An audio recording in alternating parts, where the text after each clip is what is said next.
하나님의 말씀 시편 20편 1절에서 3절의 말씀까지 교독합니다. 환난 날에 여호와께서 내게 응답하시고 야곱의 하나님의 이름이 너를 높이 드시며 성소에서 너를 도와주시고 시온에서 너를 붙드시며 내 모든 소재를 기억하시며 내 번제를 받아주시기를 원하노라. 아멘. 오늘 읽었던 말씀 가운데 6절의 말씀을 함께 읽겠습니다. 여호와께서 자기에게 기름 부음 받은 자를 구원하시는 줄을 이제 내가 아노니 그의 오른손에 구원하는 힘으로 그의 거룩한 하늘에서 그에게 응답하시리로다. 아멘. 20장의 이 말씀은 일전에 새벽기도 때 했던 설교입니다. 이제는 이제 통합을 해서 이 말씀의 메시지가 무엇인지 여러분들에게 알리고자 합니다. 이 말씀은 다른 시편들도 그러하지만 배경이 있습니다. 배경이 없는 시가 있긴 하지만 일반적으로는 1차적으로 배경에서 이제 벗어나고자 하는 것이 이제 그 다음 단계이고, 벗어나고 났을 때 감사, 벗어나게 되어지는 그 원인이 무엇인가, 그 목적이 무엇인가를 이제 밝혀지는 것이 주로 시편에서 진행되어지는 내용들입니다. 그래서 시편을 해석할 때에 굳이 배경이 없다 하더라도 이 전체의 말씀의 상황을 우리는 읽게 되고, 그 상황에서 해결해 달라는 그 강구와 해결되어지는 근거가 어디에 있는가를 살펴야 되고, 그리고 난 다음에 욥이 42장 7절에서 고백한 것처럼 이제 답을 찾아야 됩니다. 그냥 막연히 예수님에 대한 지식을 갖게 하시는구나, 이렇게 답을 찾는 것은 산수 공부입니다. 산수는 실제로 별로 필요도 없는 것들이고 수학을 배우는 겁니다. 그래서 이 오늘의 이 시편은 그 전철을 그대로 밟아가고, 지난주에 있었던 그 14편도 마찬가지고, 그리고 이제 앞으로 도래할 28장 이렇게 27장 이렇게 계속해서 나가는 것의 이 흐름이 거의 동일할 것입니다. 오늘의 이 말씀이 이제 어떤 배경에서 이 시가 쓰여졌느냐를 먼저 보는 게 좋습니다. 그리고 난 다음에 왜 하나님이 그 기도를 들으셨는가. 오늘 이 말씀에 보면 4절에 내 마음의 소원대로 허락하고 내 모든 계획을 이루어 주시기를 원한다. 네가 원하는 것이 있는데 그거 내가 들어주겠다. 이제 이러한 것들이죠. 그러면 뭔가 소원이 있다는 거예요.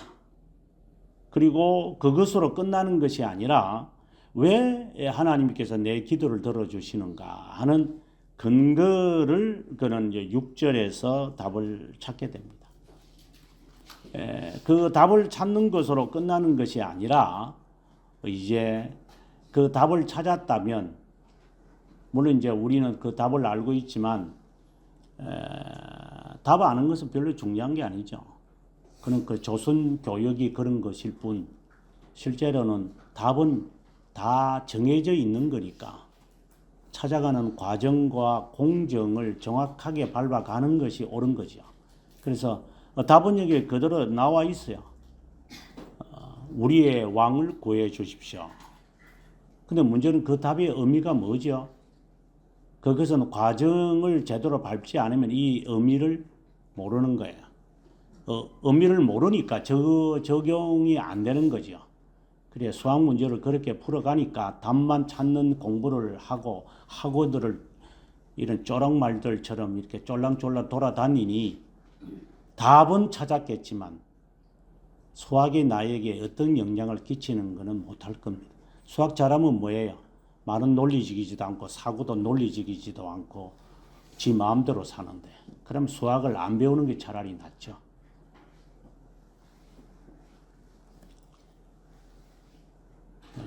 과정에 이 답을 이루는 과정이 이루어져야, 알아야 실제 적용을 할 수 있어요. 그래서 이과생들은 이 공정을 정확하게 도표를 그려요. 그래서 그 공정에 예, 아니요를 하면서 결국 그 답에 이르는 것을 얼마나 세밀하게 정확하게 제시하느냐가 공부인 겁니다. 신앙생활도 마찬가지고 덤벙대지 말고 촐랑거리지 말라는 말이 그 말입니다. 답만 알려고 촐랑거리지 마라.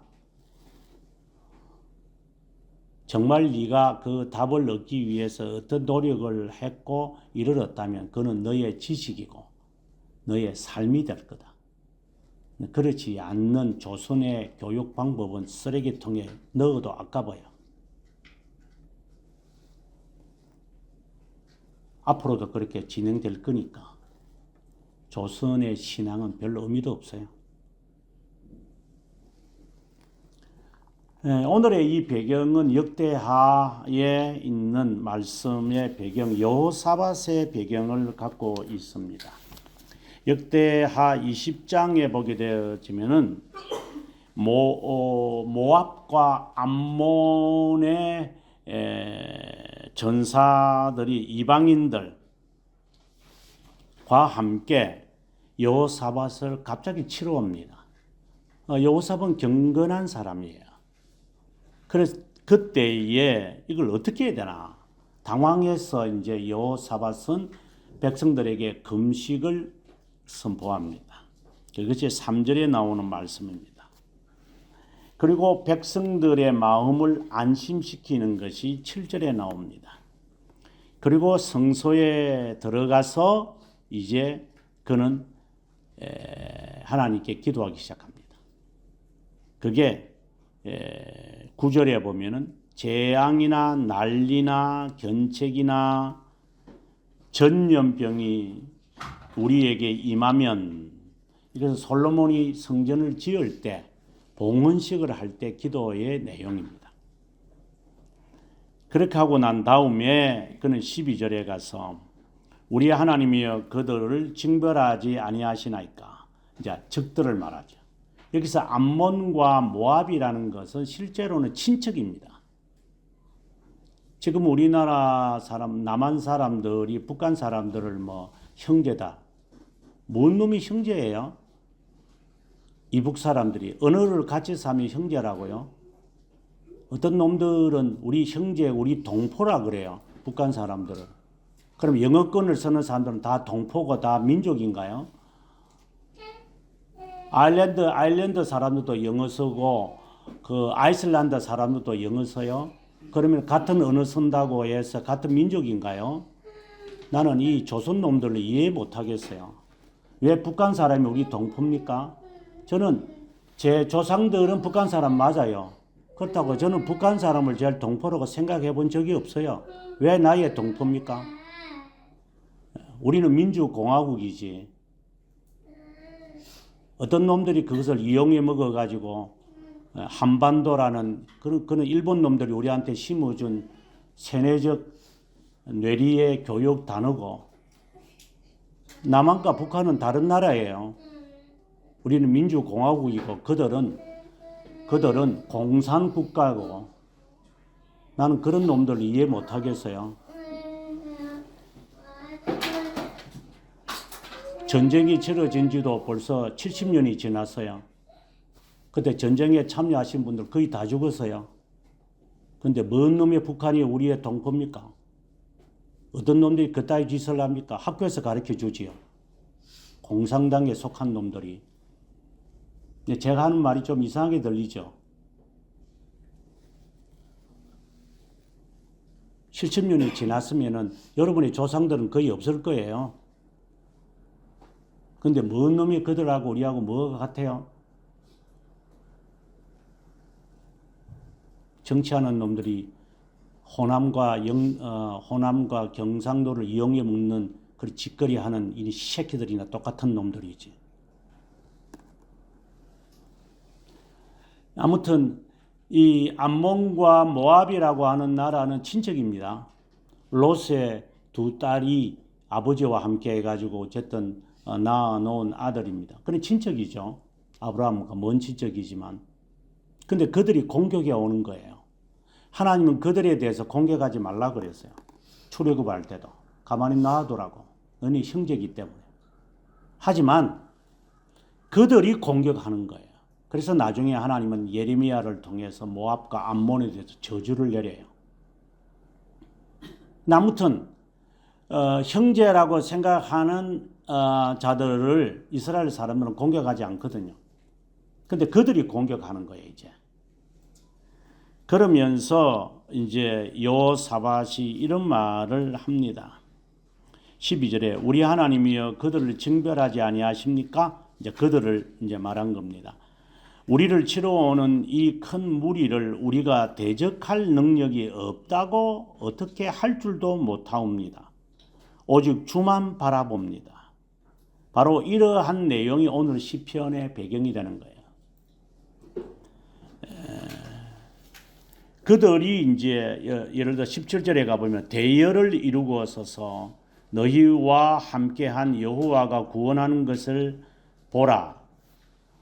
그러니까 대열을 이루고 공격해 옵니다. 그때 여호사밧이 이 일을 하나님이 어떻게 하시는지 너희들이 기다려야 된다. 이렇게 말하는 거예요.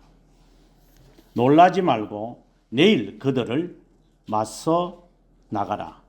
여호와가 너희와 함께 할 것이다. 그리고 20절에 아침 새벽에 백성들이 전쟁하러 갑니다. 결국 승리합니다.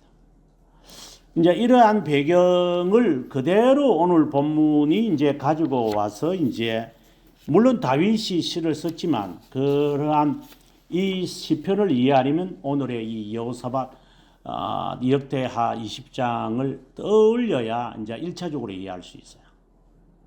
다른 말로 한다면 우리들에게 갑작스럽게 형제라고 생각했던 사람이 옆구리에 콕 찔르면서 믿는 도끼가 발등을 찍는 식의 일들이 생겨납니다. 그런 말이 아니더라도 그런 일이 아니더라도 그와 유사한 일들이 생깁니다. 내가 저 사람을 잘 믿었는데 난 이 자식만큼은 제대로 자라날 거라고 생각을 했는데 하는데 발등이 찍힙니다. 이제 그랬을 때 오늘의 이 시가 우리들에게 무엇이라고 손짓하고 있는지 보셔야 됩니다. 아직 이런 것을 경험을 안 했다면 하나님께 빨리 경험하게 해달라고 기도하셔야 됩니다. 빨리 사람들에게서 배반당하는 것을 어차피 우리는 배반당하게 되어 있습니다. 배반하고 배반합니다. 배반 안 당했다 하면 그 사람 배반당할 아니면 남을 배반하고 있을 겁니다. 우리는 배반하고 배반을 당하는 자입니다. 빨리 달라고 하세요. 하나님께. 매도 일찍 받는 게 낫지. 하나님께 감사하지 마세요. 나는 이래 어려움을 안 당해. 애 새끼 안 될 놈은 어릴 때부터 그 새끼한테 고통을 당하시는 게 낫습니다. 나중에 고통을 안 당하려면. 그래서 인생의 교훈이지만 어려움을 당할 거 있으면 다 당하는 게 낫습니다. 나중에 노후에 편안하게 지내려면. 도망다니지 말라 이 말입니다. 맞서라 이 말입니다. 그는 신앙의 자세입니다. 방금 제가 말한 거는. 이제 늦게 결혼한 사람들을 보면 그러거든요. 어차피 결혼해가지고 자식을 낳을 건데 왜 그렇게 지연했나? 할 거 빨리 해 그냥. 근데 결국 고집 피웁니다. 그게 인간입니다. 그게 어리석은 겁니다. 어차피 못난 놈하고 결혼할 거잖아요. 뭐 잘난 놈이 없을 거니까 나도 잘나지 못했는데 어떤 놈하고 결혼할 겁니까?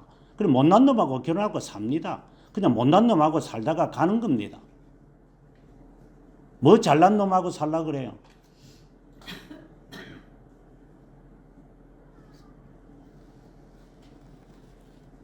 그래서 그 문제가 일어났을 때 당황할 필요도 없어요. 그 당연한 건데 뭐. 그게 그래 큰 대수인 줄 알고 하는. 그건 대수 아닙니다. 그건 소수지.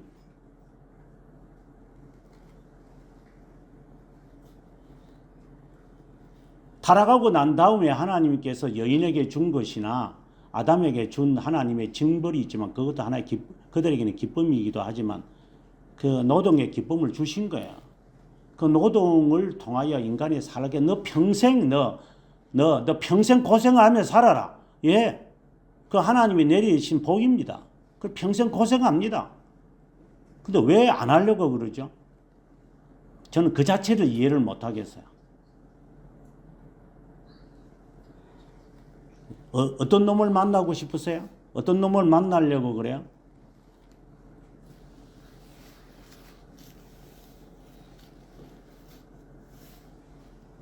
이러한 사고의 의식을 수정해야 하려면 오늘의 이러한 갑작스러운 일들이 발생되어져서 인간 스스로가 파괴되어져야 돼요.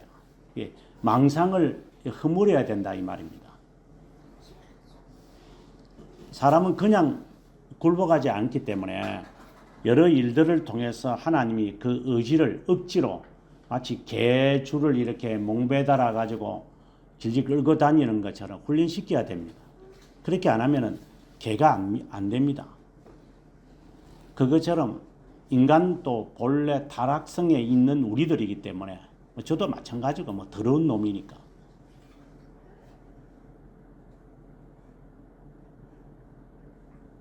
하나님 앞에 붙잡혀서 인간답게 살려고 발버둥을 치는 겁니다. 그래서 누구를 비판 못하는 겁니다. 똑같은 놈들이기 때문에.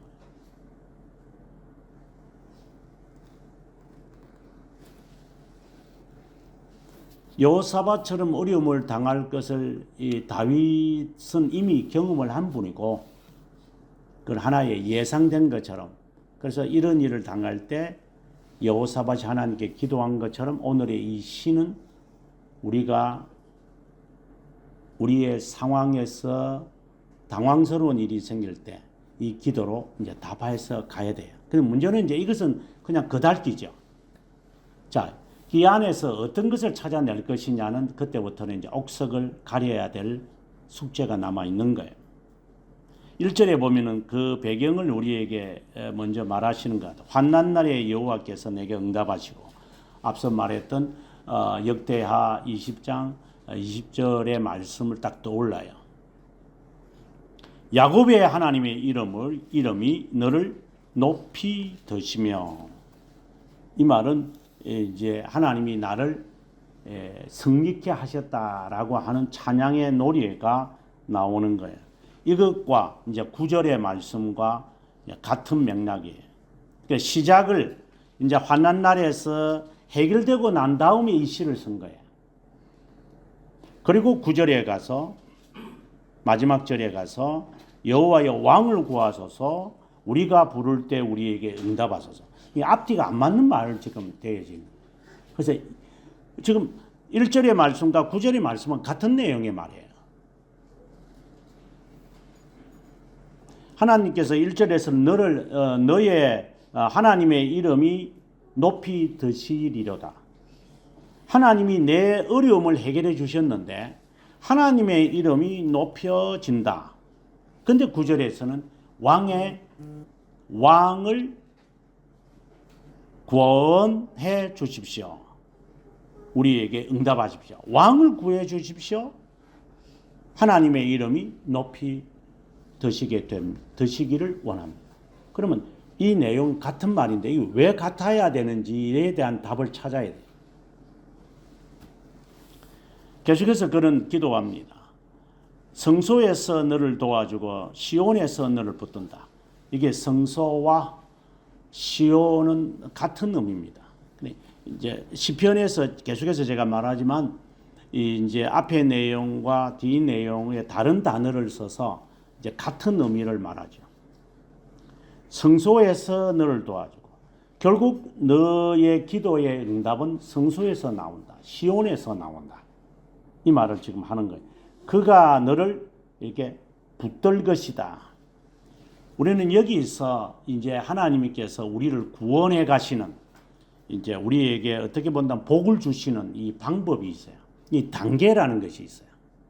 이것은 마치 공식처럼 딱 정해져 있어요.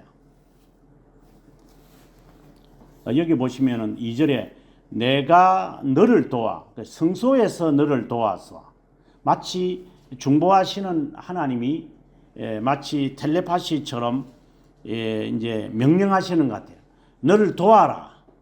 라반이 야곱을 이제 화가 나서 쳐들어갈 때 하나님이 밤에 라반에게 나타나서 너 야곱을 해하지 마라 이렇게 말하는 것처럼 마치 성소에서 시온에서 하나님이 스탑을 시켜버려요. 하지 마라. 야곱이 이제 야복강에 왔을 때 그 소문을 들어보니까 저 야복강 건너편에 에스가 400명의 군사들과 함께 와 있는 것을 봅니다. 그러면 야곱은 그때 당황하게 됩니다.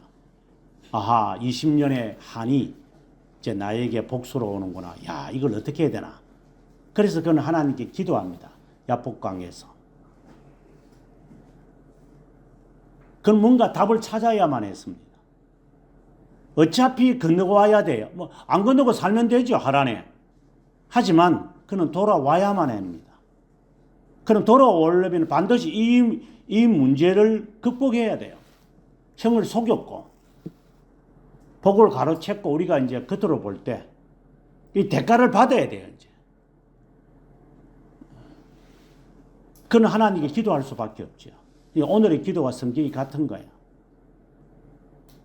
그때 천사와 씨름을 했는데 그 씨름의 결과가 이제 절름발이가 되는 거죠.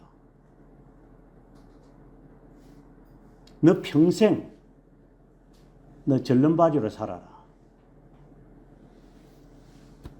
왜 저렇게 자꾸만 고집을 피우니까? 차라리 그게 낫죠. 여러분이 자꾸만 버리장머리가 안 좋아가지고 자꾸만 하는 것이 있다면 차라리 벙어리 되려고 하나님께 기도하십시오. 왜 그래 말이 이렇게 많아가지고 수다를 떨어가지고 이 문제를 일으킵니까? 차라리 벙어리가 되는 게 낫죠. 제 모친이 귀가 점점 멀어져 갈 때 그거 그냥 귀 먹는 게 좋지. 그 귀가 밝아가지고 그 귀구멍에 그 보청기 뚫어가지고 넣어서 말거든 그거. 그 늙어가 노망이 들었지 저것들이. 왜 들으려 그래 세상 거. 더 이상 볼 것도 별로 없어요. 뭘 볼라 그래요? 뭘 그래 눈을 밝아지려고 그렇게 사죽을 못 씁니까? 눈이 밝아서 뭐 할 건데? 저는 이상하게 저는 쳐다보여요. 제 노후가 저는 어떻게 되는지 모르지만 언젠가 그 말 했지만 그냥 조용히 그냥 흙 속에 묻히고 싶은 마음밖에 없어요. 뭔 놈이 더 잘 보려고 잘 걸어 다니려고 잘 들으려고 그렇게 살아서 뭐 할 건데 그거. 그냥 조용히 가지 그냥. 발악들을 하죠. 안 죽으려고. 추한 거예요. 이건 저의 아주 좁은 소견이지만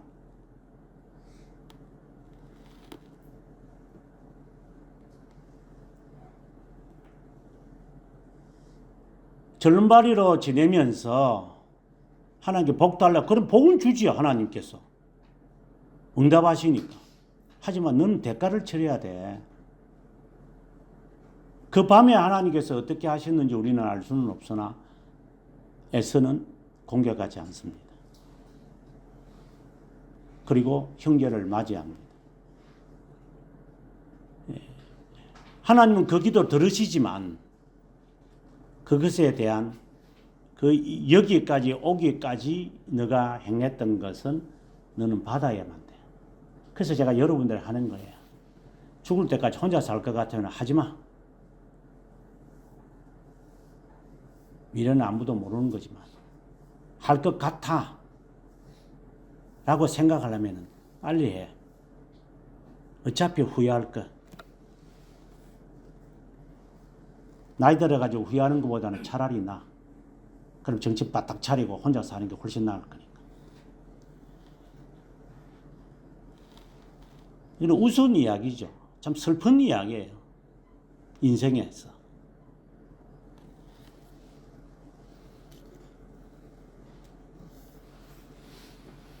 지금 야곱의 예를 들어서 제가 여러분에게 이야기했지만 이런 이야기들은 성경에 자주 나오죠.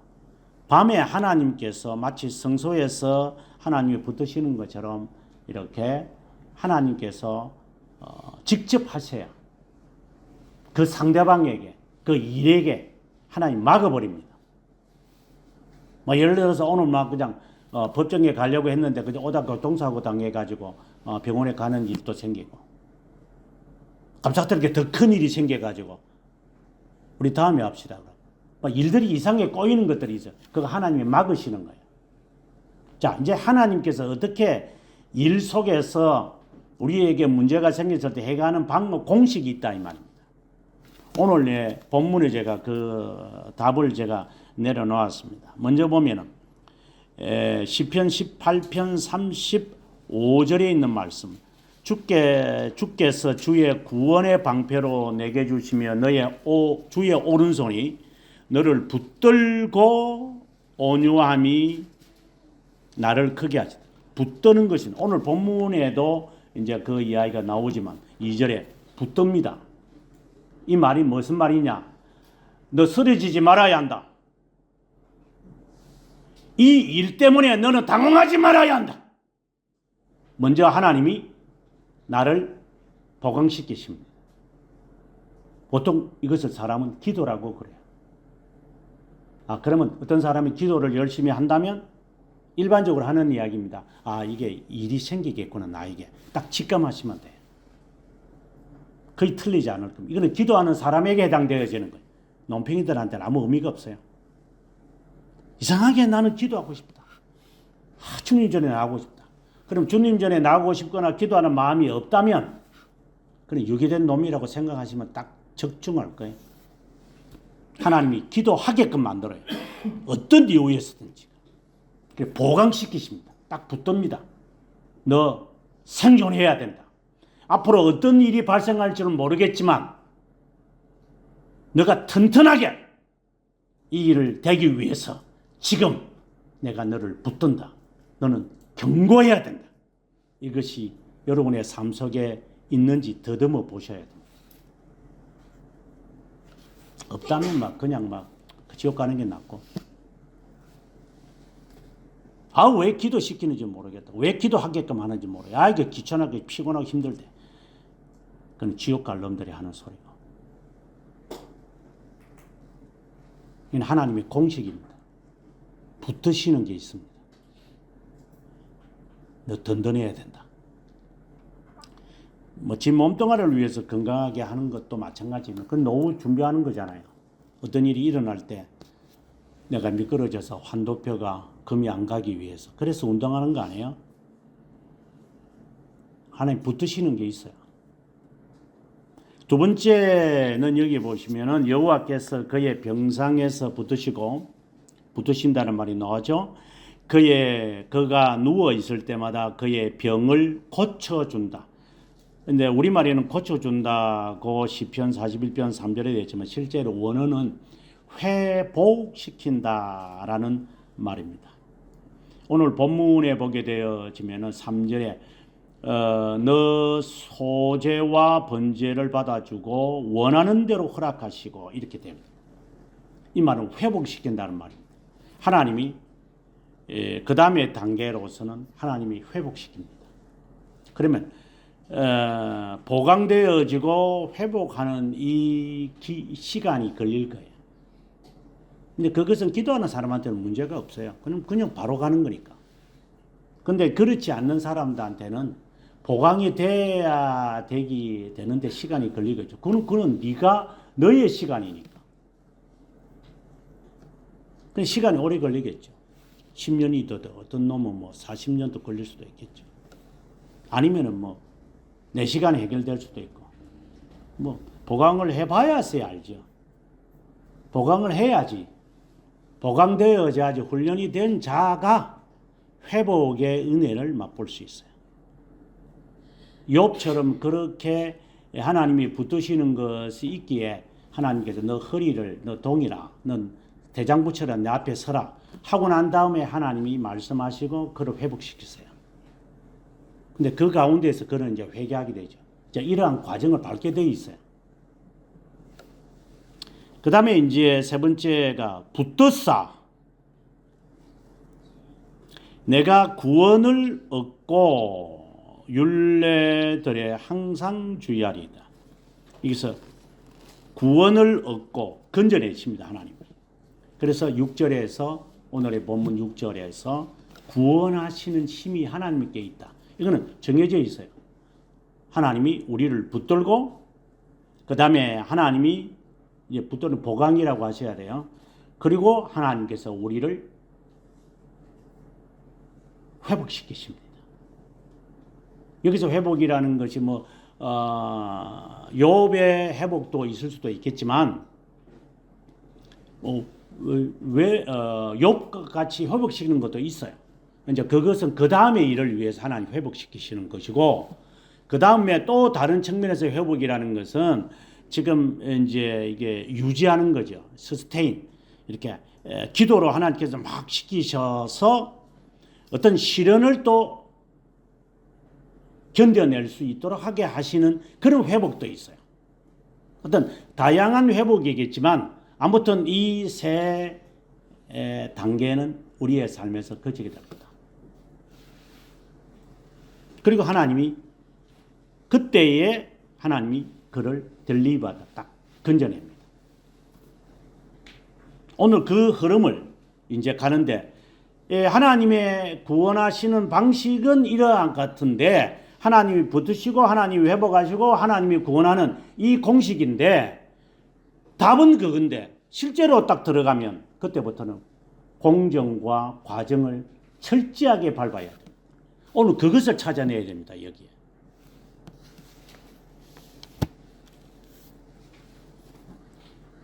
(3절에) 보게 되어지면 붙드셨다라는 2절에 이어서 어떻게 하나님 앞에 아뢰느냐면 하나님이 너의 소재를 기억하고 너의 번제를 받아주기를 원한다. 이렇게 되어 있어요.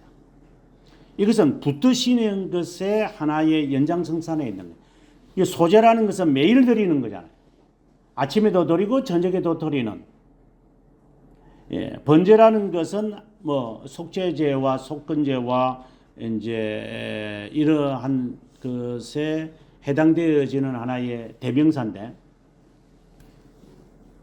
이것은 자기의 경건 생활이라고 말하면 좋아요.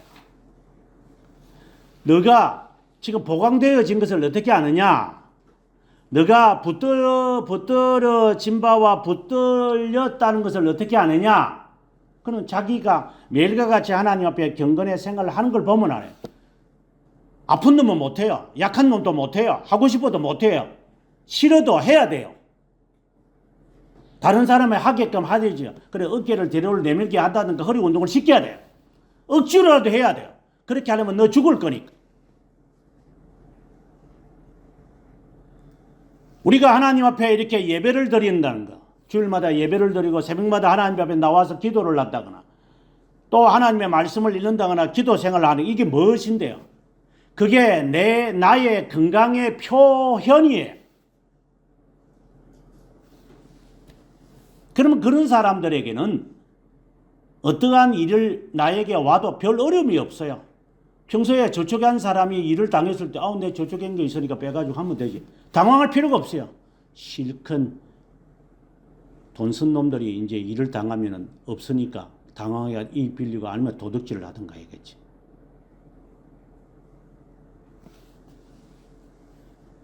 서스테인이 안 된 사람은 그 다음에 일이 해결이 안 됩니다.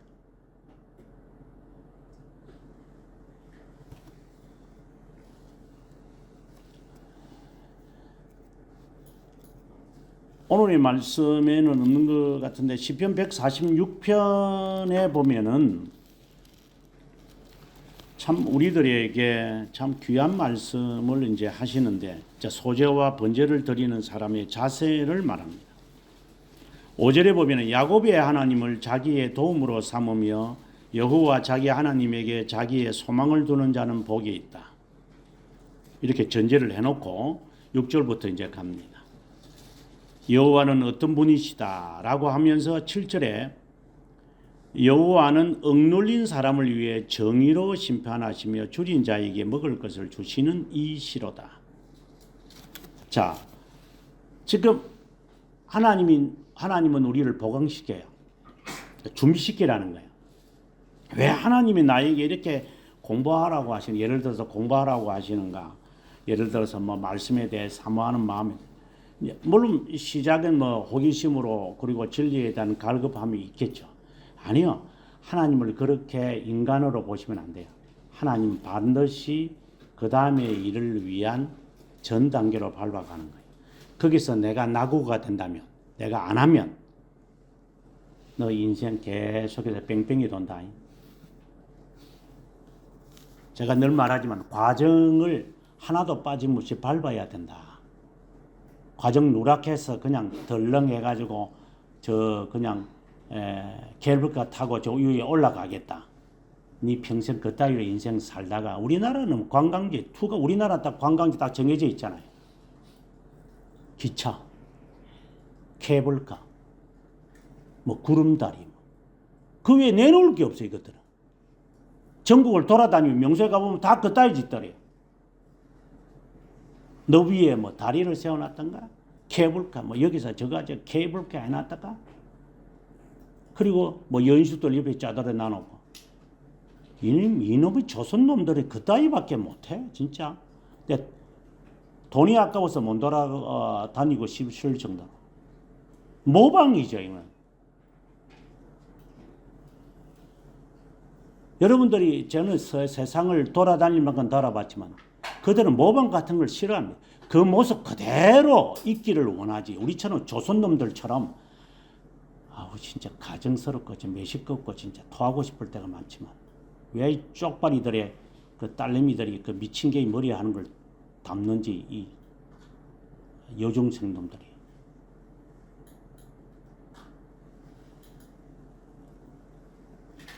이게 미친 놈들 같아요 진짜. 저는 자존심 상하는 것 가운데 하나가 그 일본 놈들이 뭐 집값이 이렇게 노후가 우리보다 먼저 와서 이렇게 됐다. 아, 이 정신없는 놈들. 왜 우리가 일본 놈을 닮아가야 돼요?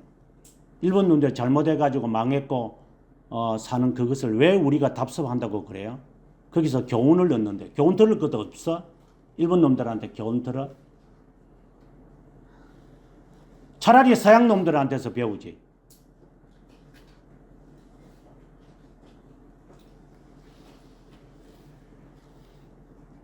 정말 매시꺼울 때가 한두 번이 아니에요.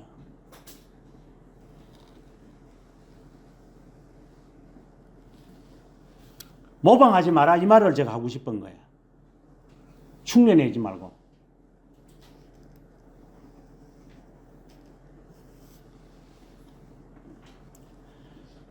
지금 하나님께서 보강하시는 이유가 뭐냐? 기도하도록 하게 하시는 이유가 뭐냐를 지금 밝히는데 그것은 하나님의 속성이에요. 우리가 지난번 25편을 제가 설교하면서 그 말을 제가 했어요. 어떤 일을 딱 직면했을 때 내 죄들 때문에 일어났구나. 그 다음에 나에게 갑자기 이게 적들이 이게 불특정 다수에 의해서 일이 발생했다. 그랬을 때 우리가 태세를 깨달아야 되는 빨리 자신을 채비해야 되는 게 있다. 먼저는 제일 먼저 하나님의 속성부터 찾아야 된다 이 말입니다. 잘못을 찾는 것도 둘째 문제예요. 하나님의 속성을 이게 아는 지식이죠. 하나님에 대한 이 지식에 대한 염원이 아주 갈급해야 돼. 그렇지 않으면 문제 해결이 안 돼요. 그는 의사 없는 데한테 묻지 마라 이 말입니다. 돌팔이들한테 찾아가지 마라 이 말입니다. 귀담아 듣지도 말고. 제가 어제 오면서 제가 그 말, 제 모친이 왜 갑자기 저렇게 멀쩡하시다가 병원에 들어가가지고 저렇게 폐렴을 당했다 이래가지고 갑작스럽게 한 달 만에 건강을 잃어버리고 죽으시는 이유를 제가 곰곰이 지금 10년이 다 돼가지만 생각을 해봐요. 이 돌팔이 놈 새끼들 때문에.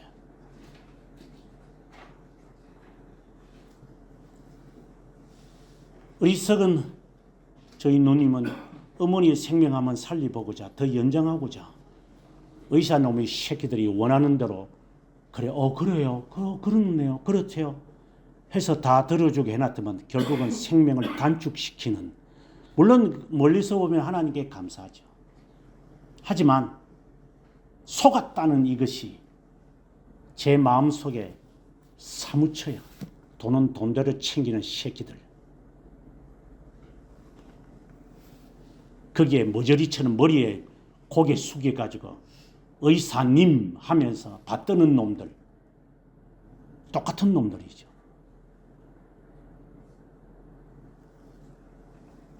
제일 먼저 해야 될 건 하나님의 속성, 하나님이 어떤 분이시냐, 우선순위가 달라져야 돼.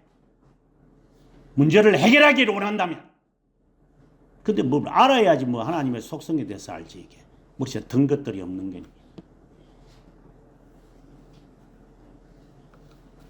그러니까 문제 해결이 안 되죠.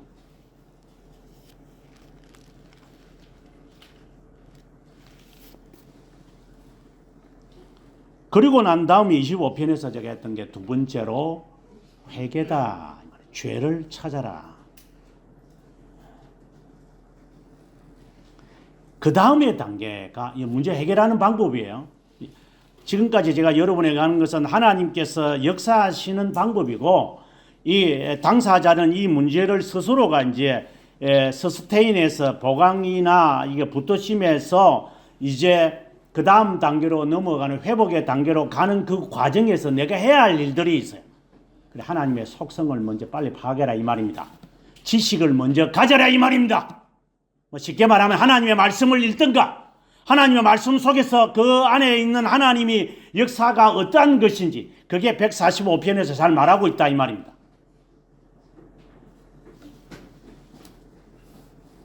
만약에 이 문제가 이렇게 해결이 안 되면 그때부터 지 지식으로 할 거예요. 그때부터 지 아집과 지 의지와 지 삶의 방식을 가지고 그 방식으로 해결할 거예요. 그럴 수밖에 없지. 아는 것은 그거밖에 없으니까. 그래서 그건 유기된 자가 하는 방법이고. 그래서 술 마시고 담배 피우고 친구들 만나서 수다 떠고, 그리고 여행 가가지고 한번 세상 한번 그래 한번 보고 나면 조금 더 낫겠지. 기껏 해서 그 방법밖에 모르고 앉아가지고 내가 휴가를 내서 내가 하나님 앞에 기도하는 시간을 하게, 그런 생각은 아마 발상도 안 할 거야. 대가리에 썩은 것밖에 없으니까.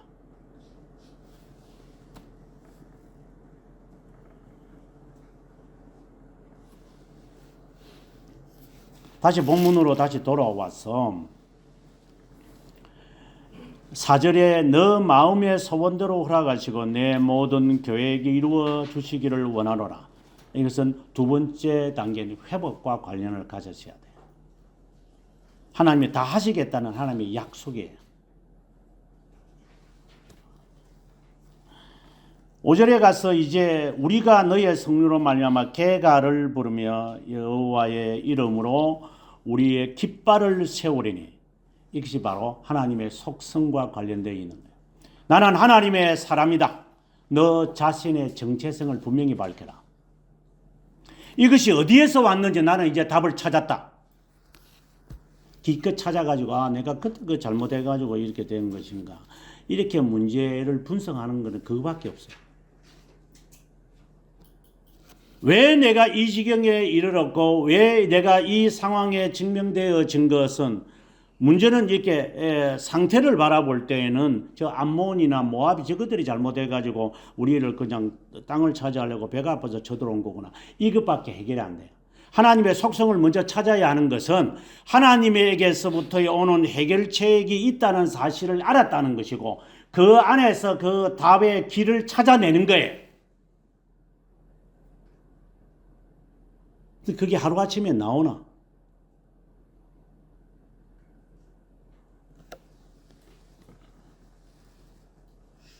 지금 여러분도 저하고 오후에 공부하면서 언어에 대해서 제가 자주 언급을 하고 영어에 대해서 언급을 하고 제가 뭐 살아왔던 세월이 그거니까 정말 멀고도 먼 길을 저는 시작했다고 제가 여러 차례 말한 적이 있어요. 부목사로 하면서 이제 유학을 갈 것 같은 느낌이 이제 있고, 근데 영어는 덤벙대고 이 영국 가면 영어 잘하겠지. 그냥 막연한 생각만 하고 있으니까 계획이 별로 없잖아요. 그래서 영어 선생 만나서 우리 교회에 영어 선생이 뭐 한 4, 50명이 있으니까 영어 선생이 아니라 학교 선생이 4, 50명 정도 있으니까 막 예. 발로 차이면 더 뭐 이렇게 박사고 발로 차이면 의사고 발로 차이면 교사고 이제 그런 교회예요. 굉장히 엘리트예요. 우리나라에서도 아마 최고의 엘리트들이 모여있던 그걸 엘리트라고 해야 되는지 모르지만 지금에 와서 생각해 보면 아무튼 그런 사람들이 거기에 사자 붙은 사람들이 거의 대부분일 정도로 그런 알찬 사람들. 그래 영어 선생한테 가서 이제 뭐 영어를 잘한다니까. 그러니까 목사님 정말로 영어를 제대로 배우시려면 영문도 모르게 영문학 공부하지 마시고 중학교 1학년 책부터 차근차근 하시는 게 좋습니다. 그래서 제가 아니 내가 지금 말이야 영어를 공부한 것도 몇 년이 나보고 저따위 소리 한다고. 그 말이 맞아요. 그래서 중학교 1학년부터 고등학교 3학년까지의 영어 자습서 지금도 저희 집에 있어요. 누리팅팅한 거. 나는 그 순간을 잊지는 않아요. 내가 어느 길로 이르렀겠지만 중학교 1학년부터 나는 시작한다. I am a boy. Good morning. How are you? 자습서 문장, 문귀를 하나하나 또박또박 연습 문제 다 풀면서 한 걸음 한 걸음 걸어갔습니다. 머나먼 길이겠지만 나는 한다. 그때 제 나이가 30살입니다. 언젠가는 나는 자유할 거다.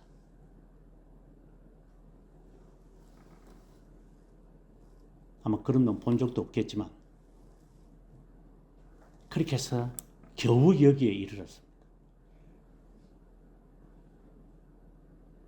그래서 영문학과도 들어갔댔습니다.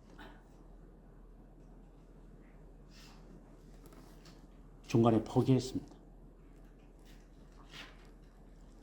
뭐 영문학이 나빠서가 아니라 영문도 없이 영어 하는 값에 뭐 이거는 농담이지만 그럴 것 같아서 먼 길을 돌았습니다. 동급보다 먼 길이 소요 시간이 걸렸습니다. 그래서 누구보다 제가 민감합니다. 언어에 대해서.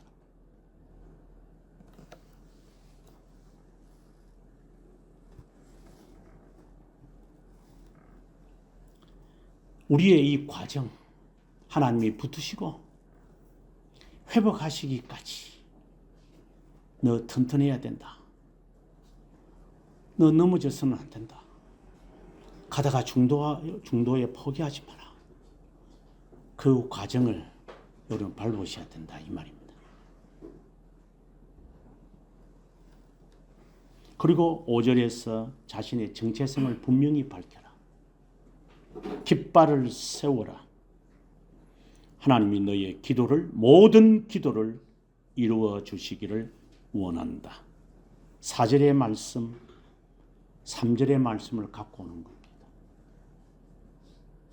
너는 붙들어 보강되어지고 그리고 너의 정체성을 밝혀라. 분명히 밝혀라. 나는 하나님께 붙잡힌 바 된 사람입니다. 사자굴 속에도 들어갈 겁니다. 하나님. 그는 자신의 정체성을 깃발로 표현하는 겁니다. 나는 예수쟁입니다. 너 이름이 무엇이냐? 저 크리스찬입니다. 그래, 크리스찬답게 저는 살 겁니다. 여러분의 정체성을 분명하게 밝히십시오. 쪼다같이 살지 말고.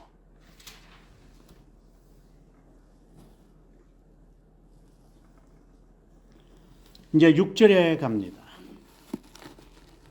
여호와께서 자기에게 기름 부음, 이것은 마치 하나님의 속성을 깨달은 자가 고백하는 것을, 우리말에는 여호와께서 자기에게 이렇게 하고 난 다음에 이제 내가 아노라 라고 되어 있지만 실제로 원어에는 이제 아주 강조되어 있습니다. 이제야 내가 알게 되었다. 이제야 내가 안다. 왜 하나님이 나를 붙드시고 나를 보강하시고 왜 나에게 훈련시키셔서 나의 정체를 밝히게끔 하시게 하시는 이유를 이제야 내가 알았다. 하나님, 이제야 제가 알았습니다. 내가 기도를 하고 내가 번제를 드리고 내가 소제를 드리고 내가 선행을 드리고 내가 하나님 앞에 열심을 내니까 하나님이 응답하신 것이 아니구나. 이 분명히 내가 알았다. 당신을 위해서 당신이 하시는군요. 이게 하나님의 속성이 없이는 불가능한 것입니다. 그러면 이제 답을 찾은 겁니다. 아, 이제 산등성이가 보인다. 고지가 저기구나. 깔딱 고개를 지나고 나니 바로 앞에 보이네. 그래, 얼마 안 남았구나. 그래서 하나님이 지금까지 길게 2km, 3km를 걷게 행운하게 가셨구나. 무슨 말인지 알겠습니까? 산도 못 올라갈 거라고. 운동 안 해본 놈들은 죽을 상을 하지. 죽을 상을 해야지. 죽을 거니까. 인생도 그 정도인데.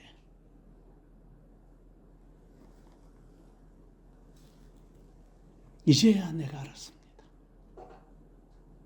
나는 내가 이렇게 하고 내가 저렇게 했으니까 하나님이 나에게 이렇게 그것도 인정. 그래서 회개하고 하나님께로부터 모든 것이 나올 것인 줄 알기 때문에 하나님에 대한 지식을 가지고 그렇게 헤매고 사모하고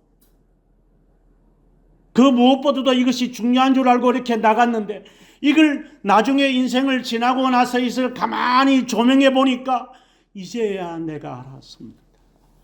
당신을 위해서 당신이 하신 겁니다.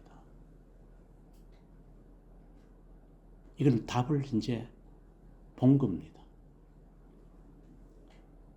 여호와께서 자기에게 기름 부음 받은 자를 구원하시는 줄을 내가 이제 알았다.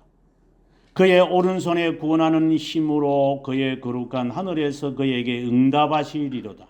아, 이러면 이제 답을 찾은 거예요. 하나님, 이제 구원할 때가 다 됐군요.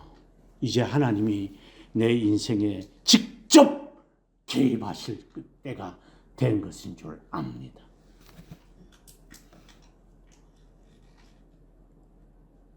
이 레파토리를 찾아가야 돼.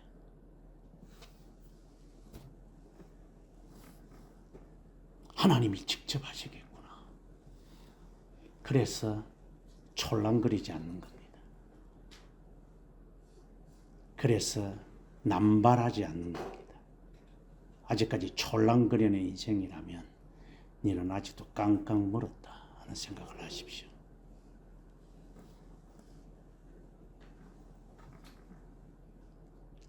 아주 쉽게 말하면 네 성질을 안 부리면 네 깡깡 멀었을 거다.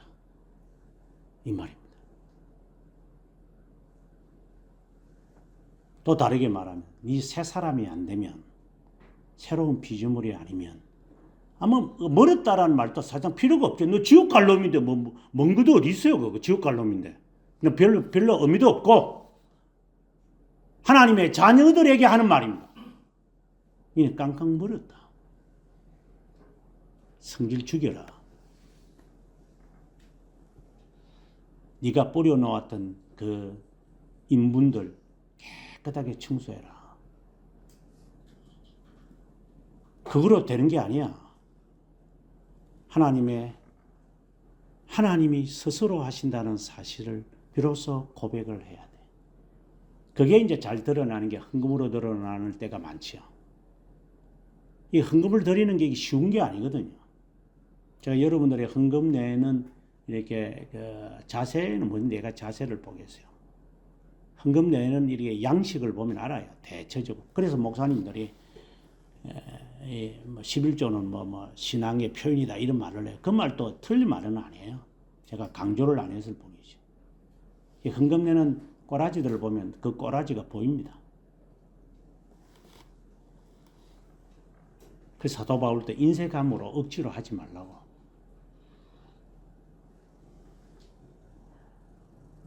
이것은 하나의 표현의 방법이죠. 하나님을 향한 나의 표현의 방법이에요. 근데 그렇게 하니까 하나님 복 줬다 이런 말이 아니라 하나의 표현의 방법이에요. 자신이 그리스도인이라는 깃발을 딱 세워놓고 그리고 난 다음에 하나님 편에 서기로 작정을 하고 난 다음에 보니 아하 하나님이 하시겠구나. 이게 하나님의 손에 있는 거구나. 하나님이 권능을 베푸시는 거구나. 그러면 나는 고요히 있으면 돼. 하고 쥐죽은 듯이 너 가만히 있어. 너 잠잠히 있어. 너 죽은 자처럼 있어. 그러니까 그 말, 너 성질 죽이며 살아라 이 말입니다. 네 생각도 필요 없어 여기. 이렇게 하면 문제가 그 문제 필요 없어. 하나님이 문제 해결하실 거니까. 단지 하나님이 필요하시니까 내의 이런 머리의 두뇌를 사용하시곤 하시겠지만 그냥 네가 하고 싶어 하는 짓거리지. 네 전공이 그 전공이지. 네가 하고 싶어서 간 거잖아. 하나님이 가라고 그래서 갔어요. 여러분 여기 전공자들이 있지만 정말 여기 영화과가 나왔지만 영화가 있다 재능이 그렇게 특출했으면 하나님이 그래 너 그거 가야만 한다. 이거 내가 정한 길이 내가 간 거예요. 가고 싶어서 간 거 아니야? 좀 솔직해야 되지 않아요?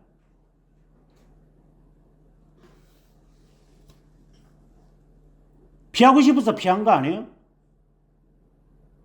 정말 하나님께서 손가락질 하셔가지고 이쪽으로 가라 하고 손짓하셔서 가신 거예요?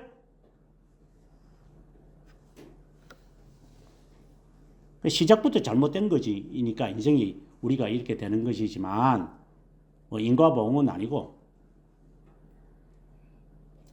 이게 모든 것이 하나님의 손에 있다는 것을 내가 깨닫고 되도록할 수는 없으니까. 앞서도 제가 영에 대한 이야기를 했지만 그분이 저에게 줘서 이제 그 학교를 찾아갔다고 그분이 가르치는 고등학교를 찾아가 거기는 이제 미션 스쿨이니까 그래서 그 교문 목사님 만나가지고 제가 영어를 공부하고 싶은데 제가 지금 현재 목사입니다. 내 목사직 그만두고 고등학교 3학년처럼 머리 빡빡 깎고 제가 1년 동안 공부를 하겠습니다. 그래서 입학을 좀 하도록 선생님 좀 도와주십시오. 그러니까 저보고 저를 쳐다보더만 하시는 말씀이 남 목사 그런 마음이 있다면 할 것 같으니 굳이 여기 올 필요는 없습니다. 왜냐 다른 과목도 배워야 되니까.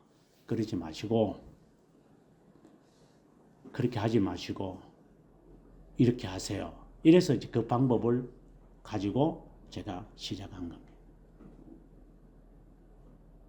부목사 짓거리를 하면서 저는 고등학교 다시 들어가려고 그랬어요. 이러면 잘 상상이 안 되죠. 내가 다시 출발할 거다. 인생을 내가.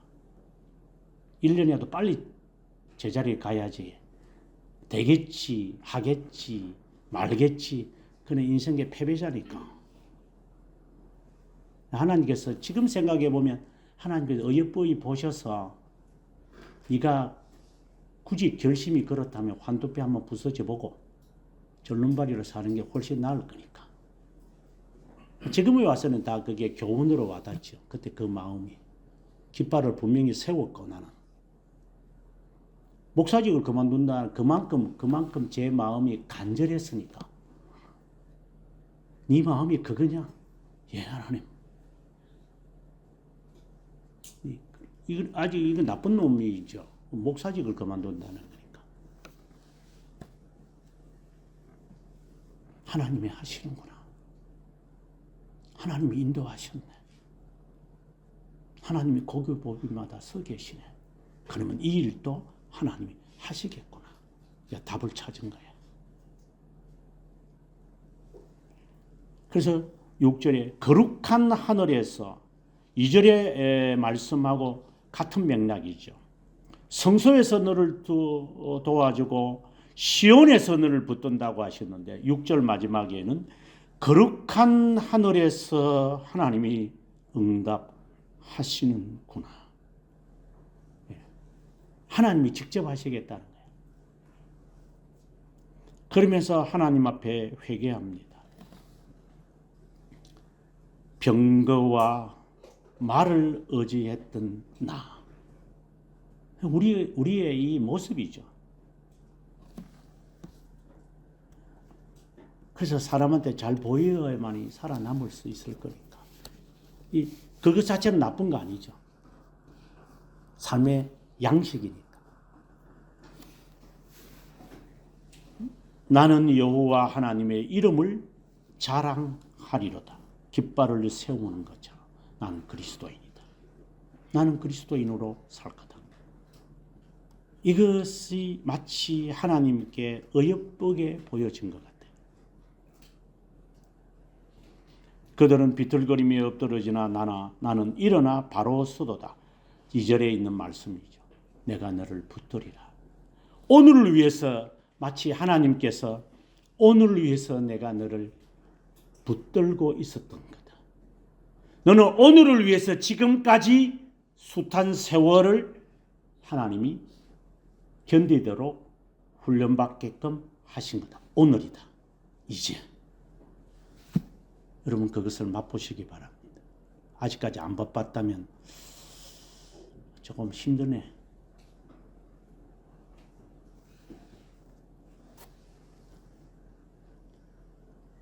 그러나 더 이상 늦기 전에 하나님 앞에 그 맛을 달라고 하십시오. 아주도 제가 이야기를 했지만 어려움을 달라고 기도하라고. 어차피 당할 것. 어차피 애 새끼들 자라가지고 옆구리 찌를 것. 어릴 때 이미 내 옆구리 찌르게 해 주십시오. 솔직하게 기도하십시오. 왜 거짓말들을 합니까?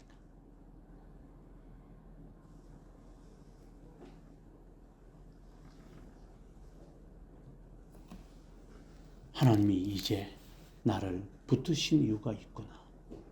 너 넘어지지 말아야 한다. 근데 과거에 그런 기회가 있었는데 결국은 이를 직면했을 때 실패했죠. 우리가 뭐 말을 의지하거나 병거를 의지하는 삶을 근데 비틀거리고 살았다는 거겠죠. 그런데 이제는 그렇지 않을 겁니다. 하나님 저를 단단히 훈련시키십시오. 물에도 불에도 넣으셔서 하나님이 저를 아주 단단하게 하나님이 저를 만드십시오. 새로운 피조물로. 다시는 제 옛 모습으로 안 돌아갈 겁니다. 저는 다리를 없애버렸습니다. 하나님. 안 건너갑니다. 안 돌아갑니다. 이러한 기도를 제가 여러분들에게 여러 차례 말했지만 제가 볼 때는 여러분들이 귀담아 잘 안 들으시는 것 같아요. 그래서 깡깡 멀었다 하는 이 말입니다.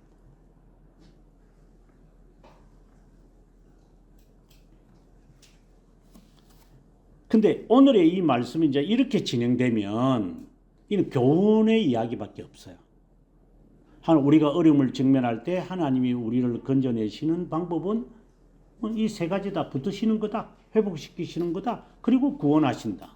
그것에 대해서 붙드신 바 되려면은 나는 하나님의 속성에 나는 있어야 되고 내 죄에 대한 회개가 있어야 한다. 이건 답이잖아요.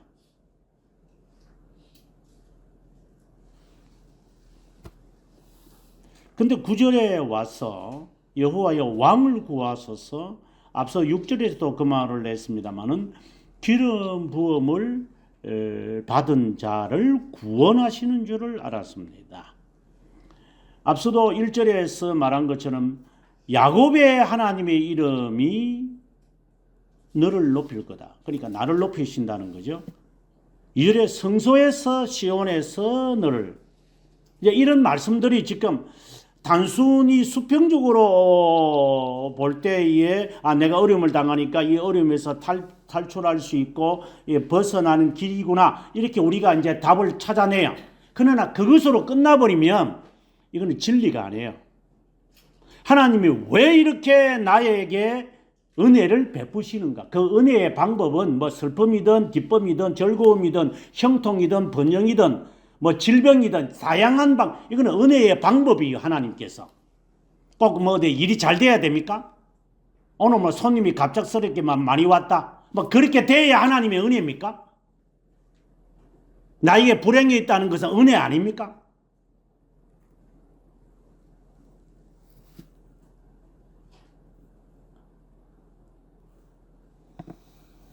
내가 원하는 대로 다 해결되어야지 하나님의 은혜입니까? 어제 이제 강의하면서 그 말했지만, 은혜 구한 내게 은혜의 주님, 은사 구한 내게 은사의 주님, 신유 구한 내게 신유의 주님. 그 찬송이 우리에게 있어요. 저는 그 찬송을 부르다가도 멈칫할 때가 있어요. 그 가사만 빼면 좋겠어. 나머지 가사들은 괜찮은 것 같아요. 은혜 구하면 하나님이 은혜 주고, 은사 구하면 은사 주고, 신유 구하면 하나님이 신유 주는가?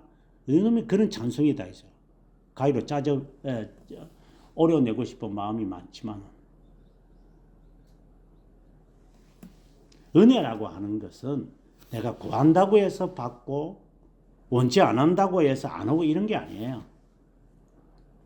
하나님이 우리에게 은혜를 어떤 부류, 어떤 종류, 어떤 일들로 통하여 하나님의 은혜를 베풀고자 하실 때, 하나님의 은혜를 베풀고자 하실 때, 이는 이제 베풀려고 할 때 하나님의 수단을 사용하시는 거죠. 이건 일반적이니까. 수단을 초월해서 하시기도 하시지만 일반적으로 하나님은 수단을 사용해요. 그래서 인과보응이라는 말이 나오고 건성징악이라는 말이 자연스럽게 나오는 거예요. 그건 일반적인, 그거 무시하면 안 돼요. 그래서 회개가 나오는 것이고, 방금 이야기한 것처럼 하나님에 대한 지식이 있어야 된다. 그 자연스러운 거예요, 그거는요. 그런데 그렇게 수평적인 이야기로 끝나지 않아요, 이게. 하나님의 은혜를 딱 베풀려고 하셨을 때, 이제 때가 되어가지고 저 놈을 불러야 되겠다. 하나님이 부르셨는데 여전히 부름의 삶을 살지 않고 있다. 그러면 하나님이 이제 은혜를 베푸시는 거예요, 이제. 평소 때는 우리가 흔히 하는 말도 가만히 내버려 두거든요. 네 하고 싶거리를 한번 해봐라. 그래서 내가 하고 싶은 대로 해요, 우리는. 그래도 별 탈이 없어요. 잘 나가요, 그냥.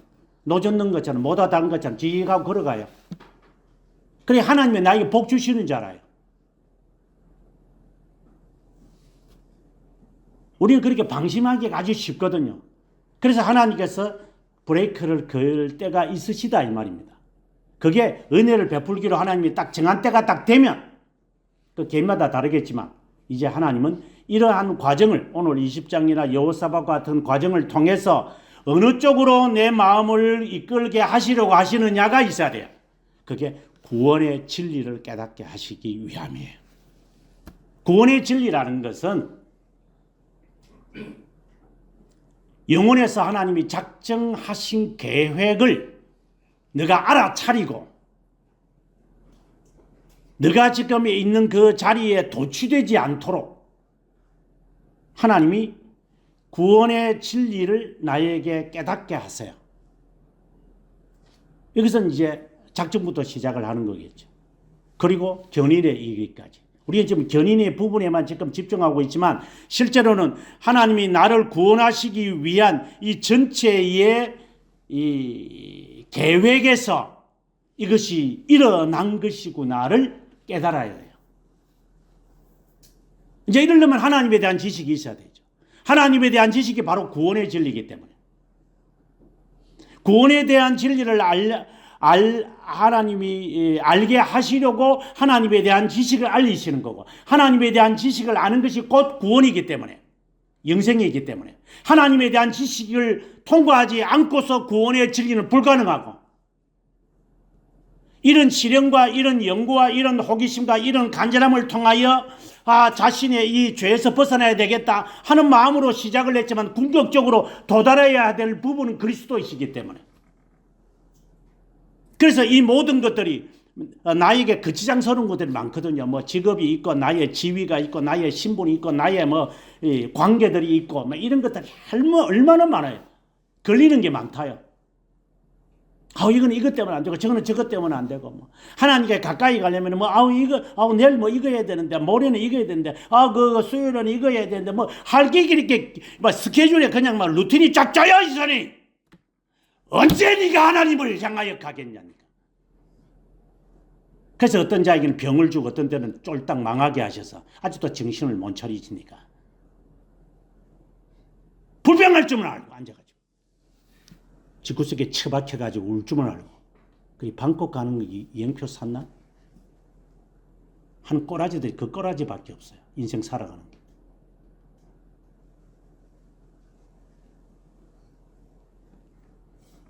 이 모든 것은 하나님을 알게 하시려고 하는 궁극적인 목적이 있는 거예요.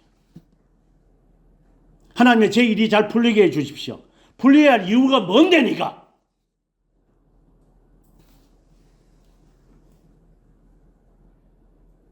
내가 계획했던 바가 실패되지 않고 순탄하게 마무리되길 왜 그렇게 해야 되는데?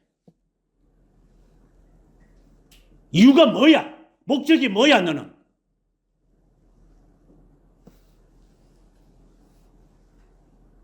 하나님을 가까이 하기 위함입니다.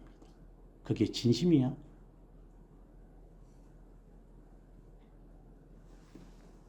하나님 외에는 제게는 없습니다. 저는 하나님의 찬송입니다. 어떻게 본다면은 욥이 이러한 답을 결국 찾게 되죠. 우리도 그 답을 찾아야 돼요. 네 새끼를 위해서 왜 기도합니까? 네 새끼도 아니잖아요. 하나님의 자녀 아니에요? 내게 맡긴 거잖아요. 근데 왜 새끼 때문에 그렇게 잘난 체하고 새끼 때문에 못난 체 해야 돼요? 왜 그래야 돼요?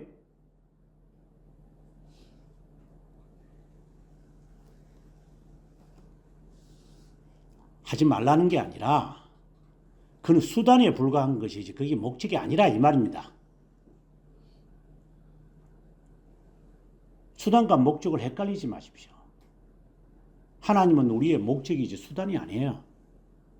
우리는 하나님의 수단이지 우리는 하나님의 목적이 아니에요. 하나님이 우리의 목적이 되는 것이지 죽이기 전도시키면 안 돼요. 그래서 자연스럽게 하나님의 영광을 위하여 산다. 하나님을 영원하게 하는 것이 인생의 주된 목적인데 이게 자연스러워야 되는 거예요. 이게. 그것이 정해져 있어야 돼요. 여기에 자기가 스스로 개인마다 자기가 여기에 깃발을 꽂고 저는 하나님을 위해서 살기도 하고 죽기도 하겠다라고 하는 것에 대한 삶의 기준과 루틴이 딱 정해져 있어야 돼요. 그래서 이거는 하나님을 위해서 사는 삶에서 이거는 뭐 빼도 되는 거네. 그럼 빼버리고 지워버리면 돼. 그거 지워야 돼. 빨리. 이것은 하나님을 위한 것과 관련되어 있는 거네. 이거는 동그라미, 이거는 절대로 이거는 빼놓으면 안 되는 거. 이리 우선순위 해놓고서 나는 살아야 될 거다. 이렇게 루틴들을 딱 정해야 돼. 하나님을 수단으로 삼지 말고.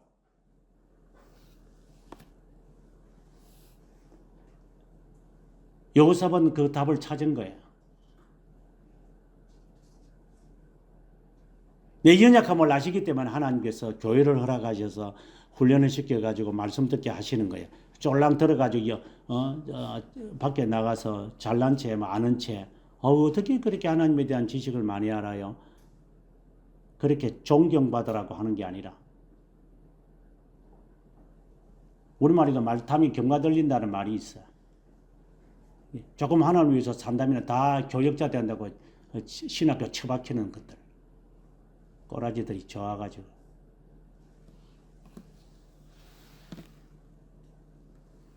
동일한 원리들이에요.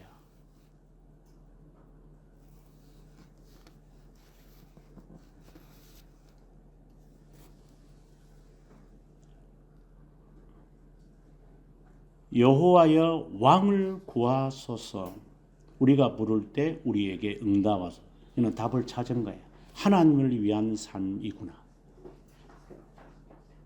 우리는 지금 머나먼 인생의 길을 걸어가면서 당황스러운 일들을 직면할 때 해결책을 갖고 이 해결책의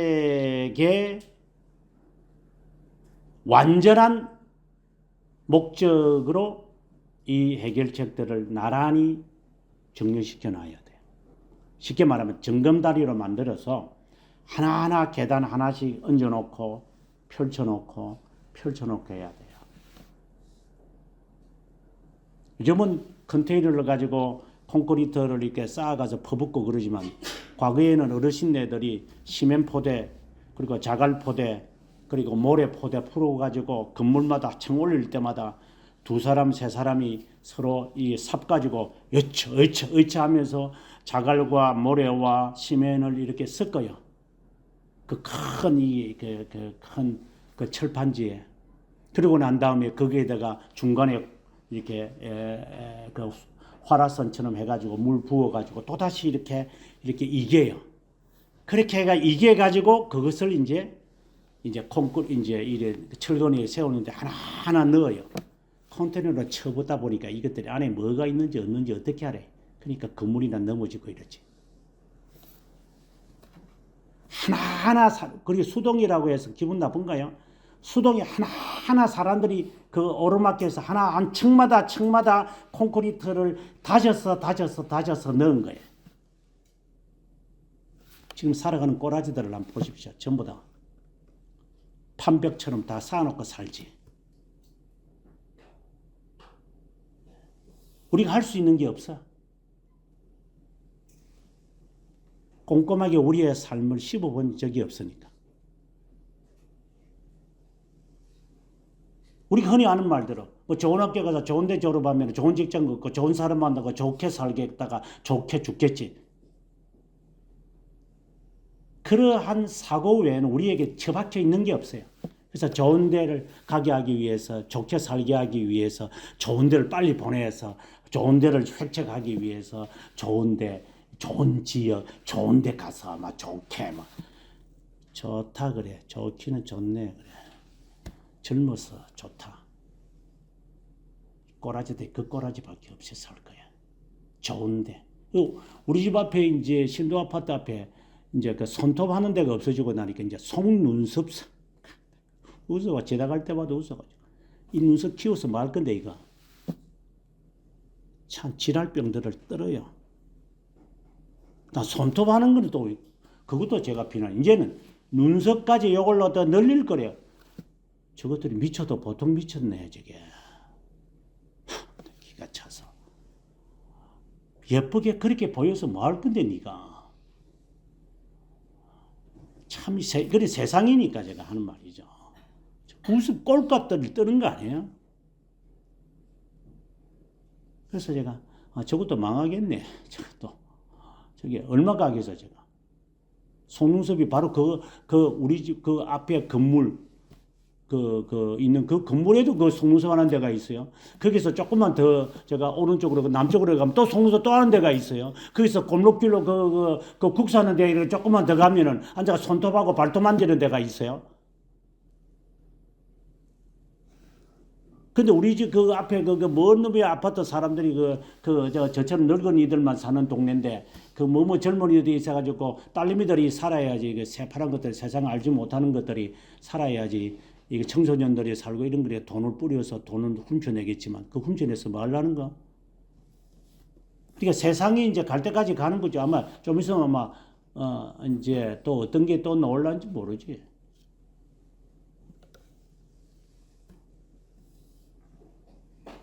깃발을 세우십시오. 하나님의 자녀라는 사실을. 그리고 하나님이 나를 붙드실 때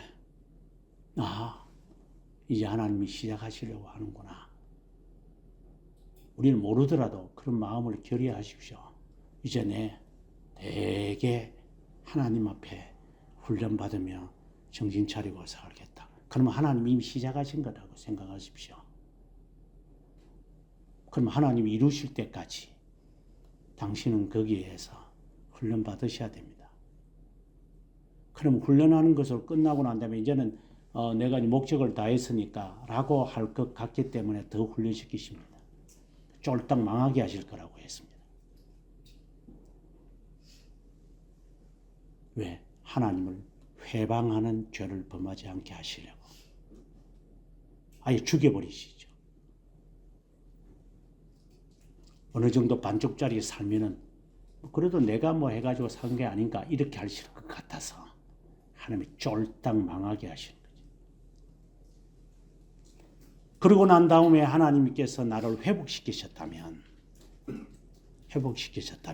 하나님이 나의 구원이 눈앞에 있는 거구나. 그게 바로 거룩까지 기름 부음 받은 자를 위하여 주님의 힘으로 오른손의 힘으로 하시는구나. 그래서 당신의 이름이 높이 받으십시오. 그래서 9절의 말씀이 나오는 겁니다. 그래서 찬송이 나오는 겁니다. 이 과정을 밟아가지고 경배와 찬양을 한다면 저는 쌍수로 박수치고 싶습니다. 그렇게 하는 놈들이 아닐 겁니다. 거의 대부분이. 그래서 그거는 저주받아야 됩니다. 답만 찾아가지고 앞에서 노래 부르는 것들이기 때문에 이 과정에서 정말 하나님 앞에 시련과 극복, 끈기와 참음, 은근하게 하나님 여기까지 왔습니다. 최근에 이제 송강호인가 박공환인가 모르지만 그 애가 과거에 좀 이렇게 살이 쪄가지고 불렀던 그 까불면서 오케스트라까지 동원해가지고 극장에서 하고 이랬었어. 저게 참 저하고 나이가 같더구만요. 그래 최근에 얼마 전에 암이 걸려가지고 낫고 난 다음에 저는 살이 쭉 빠져가지고 찬송 부르는 소리를 들으니 이제 들을 만하다. 이제 찬송을 부르시는구나. 지금 목사님이 되시는지 모르겠지만 그래 이제 정신 조금 차렸네. 차라리 암이 걸려가지고 저렇게 정신 차리는 게 고맙지. 저렇게 촐랑거리면서 산 것보다는 1000만 배 나은 분이 되셨구나. 내 성질이 못되면 하나님께 암을 달라 하십시오. 촐랑거리지 못하도록. 겁이 나면 지옥 가시든가. 그리스도에게까지 어떻게 하시든지 이루면 하나님이 저는 이것으로 족합니다. 그리스도에게만 이르기를 원합니다. 당신만이 존경받으십시오. 저에게는 당신 외에는 없습니다. 이 고백, 이 구원의 그분이 바로 구원의 진리고 구원의 창시자고 구원의 심판자이신 그분에게 이르는 이 노래가 우리에게 있기를 바랍니다.